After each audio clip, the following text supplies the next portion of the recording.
بسم اللہ الرحمن الرحیم۔ السلام علیکم ورحمۃ اللہ وبرکاتہ۔ یقیناً تمام ویورز خیر و عافیت سے ہوں گے۔ اللہ تبارک و تعالی سے دعا ہے کہ اللہ ملک پاکستان کی اور تمام مسلمانوں کی مدد فرمائیں۔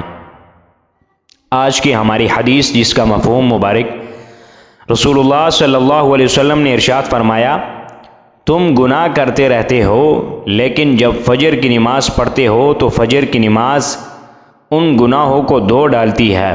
پھر تم گناہ کرتے رہتے ہو لیکن جب ظہر کی نماز پڑھتے ہو تو ظہر کی نماز ان گناہوں کو دھو ڈالتی ہے۔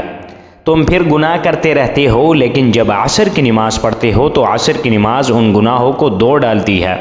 تم پھر گناہ کرتے رہتے ہو لیکن جب مغرب کی نماز پڑھتے ہو تو مغرب کی نماز ان گناہوں کو دھو ڈالتی ہے۔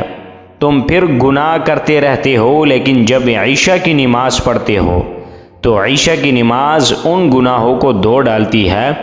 پھر تم اس حال میں سو جاتے ہو کہ بیدار ہونے تک تمہارے ذمہ کوئی گناہ نہیں لکھا جاتا۔ یہ تھی پانچوں نمازوں کی اتنی برکت اور اتنی فضیلت۔ اس سے صغیرہ گناہ مراد ہے نہ کہ کبیرہ گناہ۔ اللہ تبارک و تعالی سے دعا گو ہیں کہ اللہ ہمیں 5 وقت نماز پڑھنے کی توفیق عطا فرمائے۔